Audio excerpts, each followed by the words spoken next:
Sooner or later in your life, young people, heads up, old people know this, sooner or later in your life, pressures and problems become almost overwhelming.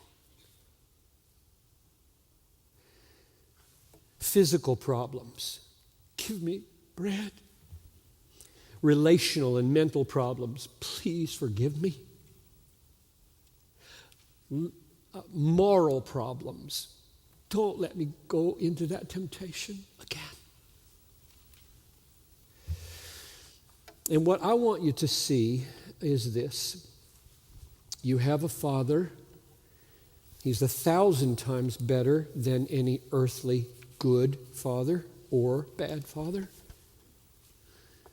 You have a Father.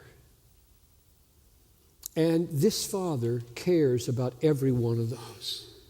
You can't pray about a problem He doesn't know and care about. None, no matter how small they are.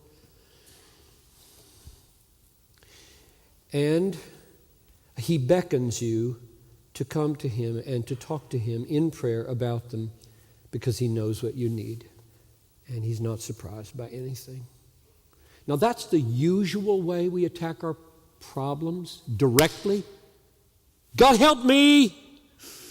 Got a problem, and all the attention begins to focus on the problem. And yes, God, you're saying come, but your life is starting to shrink up around the problem or the set of problems. You wake up thinking about them. You go to bed thinking about them. And your life is shrinking little by little down around this cluster of pain and problems. Marriage problems or kid problems or health problems or work problems. Your life is just shrinking down. And you're all the while you're calling on the last 3 petitions. God, help me. I need some bread. I need some money. I need some forgiveness. I need some help morally. And you're crying out and your life is just shrinking down. Now, when I say it that way, I don't mean stop doing that, okay? I do not mean stop crying out to God. I don't mean stop knowing your problems are there and saying, I need help. Here's where I'm closing and where I'm going in my conclusion. I want you to see that God offers you another strategy of victory. It's not different. That is, it's not contradictory. It doesn't replace what I just described. But it is indirect. It's indirect. There's a direct way of, I've got a problem, going after it. And then there's something indirect. And here I'm thinking about the first 3 petitions of the Lord's Prayer. God made you to be a part of something big.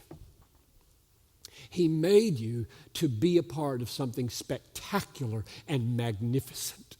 And you're allowing your life to just shrink down around these problems. And God's in it, and He's patient, He's loving, and He provides help. But I'm just saying there's another strategy. There's another way to add. It's a supplemental remedy for life. Namely, to be drawn up. Let yourself be drawn up into the first 3 petitions of the Lord's Prayer.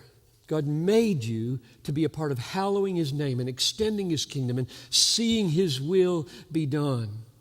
He made you for something magnificent, something mundane as well. Oh yes, He made that, cares about that, wants you to live there.